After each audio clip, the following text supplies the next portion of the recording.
Discours et messages de haine en période électorale, quel rôle la femme peut-elle jouer dans la lutte contre ce type de discours? On en parle encore aujourd'hui. Mesdames, Messieurs, bonjour et merci de votre fidélité à actualité.cd. Aujourd'hui encore, nous avons collecté quelques messages qui ont été postés en ligne. Je vous invite à les regarder. Ensuite, nous allons revenir sur ces plateaux pour en parler avec notre invité.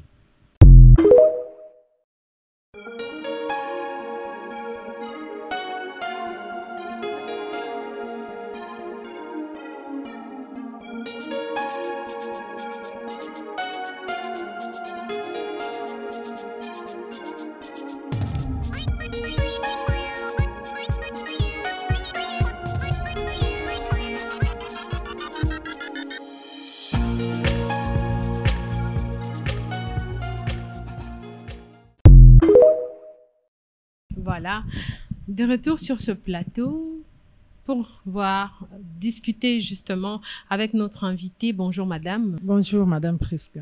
Vous pouvez vous présenter? Je réponds au nom de Karine Kankou.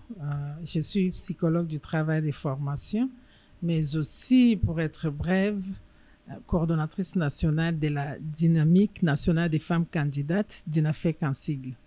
Alors, DINAFEC, quel résumé vous faites des élections de décembre 2023?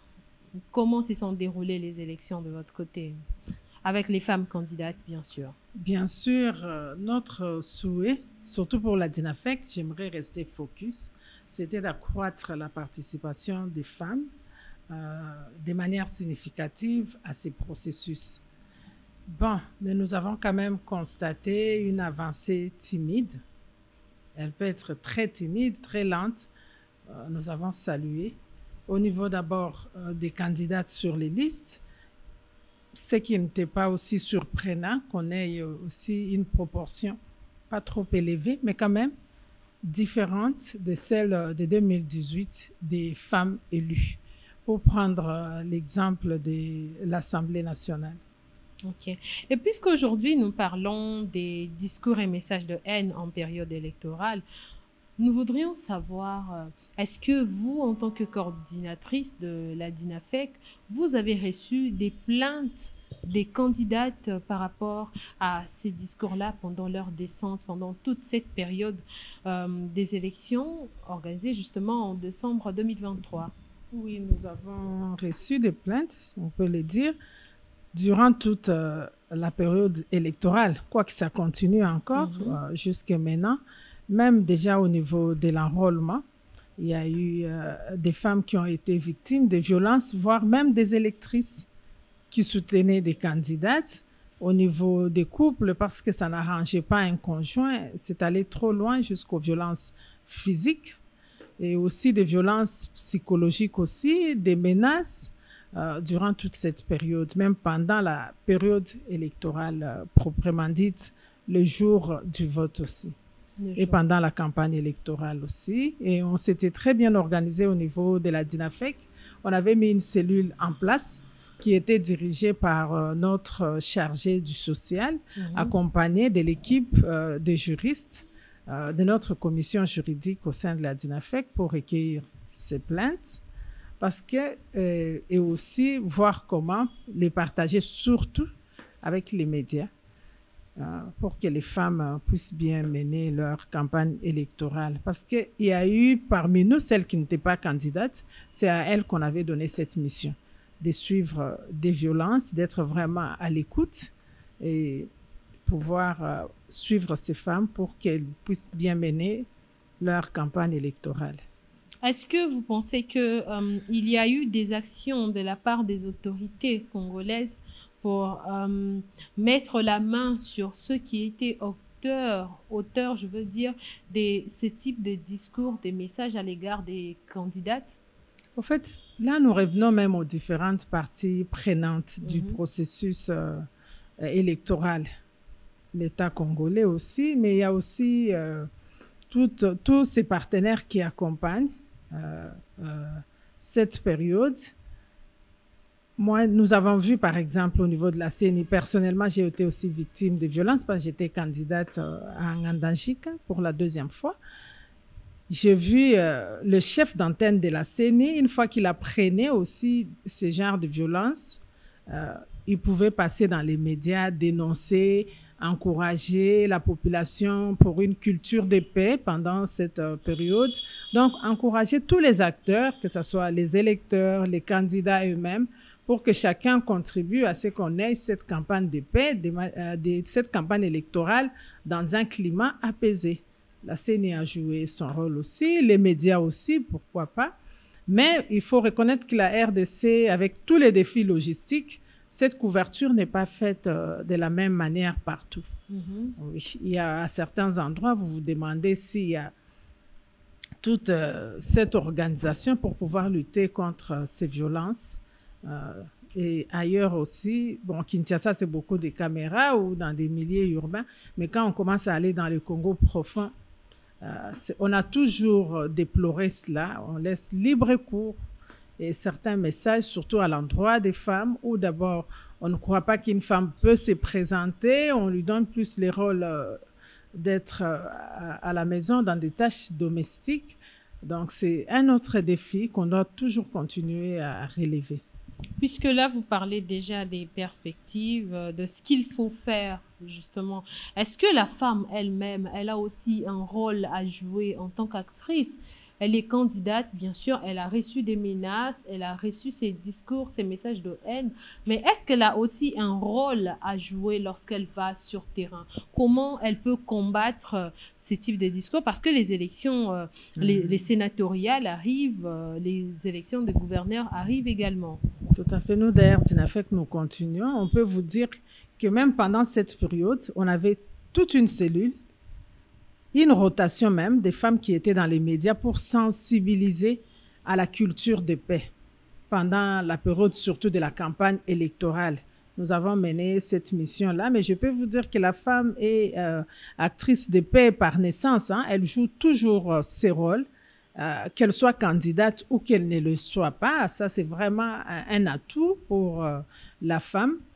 Et aujourd'hui, nous l'encourageons encore à pouvoir continuer à sensibiliser. D'ailleurs, ce que nous sentons maintenant, si on doit penser déjà, il faut, oui, pour celles, je parle plus des femmes ou ceux qui ont des ambitions de devenir candidats en 2028, et même avec nos partenaires, nous pensons qu'il faut plus travailler sur ces messages de paix dans la sensibilisation. Il faut les commencer très tôt même, tout le long du cycle électoral, pour que la population apprenne à bien se comporter pendant cette période, parce que les candidats finissent par partir. Certains viennent même d'ailleurs postuler, mais vous qui restez en communauté, ces problèmes persistent même après. Donc, nous encourageons qu'il y ait aussi beaucoup d'activités liées à la sensibilisation, à la culture de paix. Pas seulement pendant la période électorale, mais tout le long du cycle. Et ça reste un défi pour le moment en République démocratique du Congo. Et on peut dire que ces messages ne nous amènent même pas au développement. Parce que si nous devons toujours nous étiqueter à chaque fois, que tu regardes l'autre, tu vois qu'il est Mungala, qu'il est Muluba. Et on dit même que nos élections ont un caractère tribal. On ne doit pas se voiler la face. Les candidats qui se jettent dedans. Au lieu qu'on regarde les programmes des candidats, on a plus regardé leur tribu et peut-être vous laisser un bon programme en regardant un critère qui ne va pas beaucoup aider même la population, qui va vous représenter. Est-ce que c'est sur base d'une corde tribale? Ça doit partir. Nous devons tous sensibiliser pour qu'on ne se regarde que comme des Congolais tout simplement et qu'on juge les gens par rapport à leur programme, projet de société, de leur parti politique. Qu'est-ce que vous nous apportez réellement? Que de plutôt regarder la tribu. Et j'aimerais vous dire que ce n'est pas seulement d'une province à une autre qui a ces histoires, mais on trouve même à l'interne d'une même province. Là, ça devient un problème des territoires, ça devient... Donc, c'est des villages, il n'est pas de notre village, il n'est pas de notre regroupement. Quel intérêt on aura à gagner? Ça, c'est à l'interne dans une province. Ok. Donc, nous avons regardé avec vous ces différents messages qui ont été postés sur les réseaux sociaux. Oui. Qu'est-ce que vous pensez de tous ces messages-là? Ces messages ne vont pas faciliter la cohésion nationale. ni les vivre ensemble. Et pour cela, moi, je pense que c'est un grand travail que l'on doit faire, même dans nos familles. Surtout, je reviens dans les discours qui sont au sein des familles. Qu'est-ce qui s'est dit sur telle tribu? Qu'est-ce qui s'est dit sur telle province? Parce que quelqu'un qui vient véhiculer des messages comme ça, c'est pas d'un coup qu'il a commencé à avoir un tel langage. Ça prend un temps.